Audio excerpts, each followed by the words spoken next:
Bald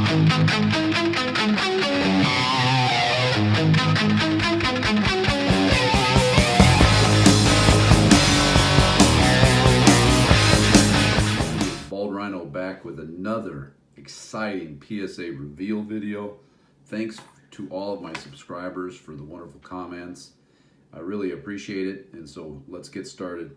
The first card is the 1998 Topps Clemente reprint of the 70 design. As you all know, I collect Clemente and I love the 98 reprints. Obviously they're cheap. You can pick them up. Very hard to get a 10 unless you already have had one graded. Pack pulling them is very hard. So I love the card, and they actually come from really nice stock too. I mean, I don't know if you've seen the back of them, but really nice stock. So that's the 70 design. Then I'm going to share with you some Arenado tonight because there's rumors that he's going to the Yankees, and I'll need full-blown 24-hour mental protection if that happens. So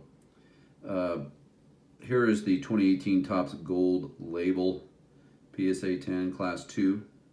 I'm not a real fan of the Gold Label cards, but that's a nice card. And then just for my subscribers, unbelievably, I had two bulk orders at PSA, and they both came at the same time. One was 87 business days, the other one was 32. So that's going to be, and some of them are really bad, embarrassing in fact. I'll probably lose subscribers. And then some of them are really good. So we'll share those. So this is the Class 1 blue, and it's numbered, I think it's out of 150, and it's PSA 10.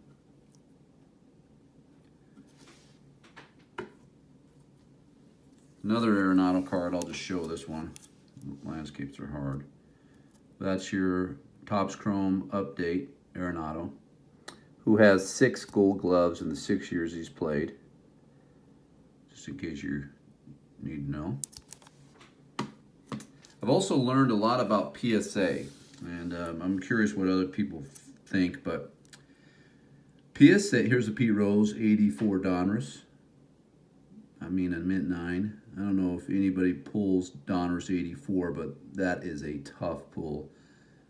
And that gets me to the PSA comment I was going to make. PSA, when you submit a modern card, it's like a funnel that lets every card in. It's like a straight down pipe, nothing blocking it. But as the pop report gets full and the cards get older, that funnel narrows for high grades, even if the card is good. And I'll show some of the examples when my PSA reveal comes back. That's why if you submit any vintage and or older cards, you're fighting an uphill battle for a good grade, because they do look at pop reports, particularly if it's PSA does, if it's a Hall of Famer. This beauty is the Nolan Arenado Update X-Fractor PSA 10. That is a gorgeous card. I love that card. Sorry for all the glare. I just haven't figured out how to stop that. But so in other words, the funnel looks like this when you submit a card that has a pop report, a lot of cards. So it's very hard to get a good grade the older the card is. Here's Bowman Chrome Nolan Arenado PSA 10. So for example, if you submit this card to PSA, they come out 10s all the time. And if you get a 9, that card is really probably better than the average 9, but not a 10. And as the 10s fill up on the pop report over the years, it will be harder and harder to get a 10. That's why I think a lot of these people submit modern cards, because they know that the earlier you get in, the better chance you have a 10. I have some Mike Trout cards that are every bit as good as the 10s, but they're 9s because I submitted them 2 or 3 years late. Here's the Nolan Arenado Heritage, the ugliest card I probably have ever seen, but it is Nolan Arenado, so PSA 10. And I did mention on previous videos just how cheap the living sets be getting, and I always wanted the Hank Aaron living set because he's getting up there in age, and I think that eventually his cards are going to get really expensive, particularly expensive, I guess I should say. It's a gorgeous card. And then lastly, I showed a couple of these before. The Reggie Jackson Circle K PSA 9. This was I think a $3 or $4 purchase. That's just how good you can get some cards nowadays for nothing. I love those cards. No problem with a 9.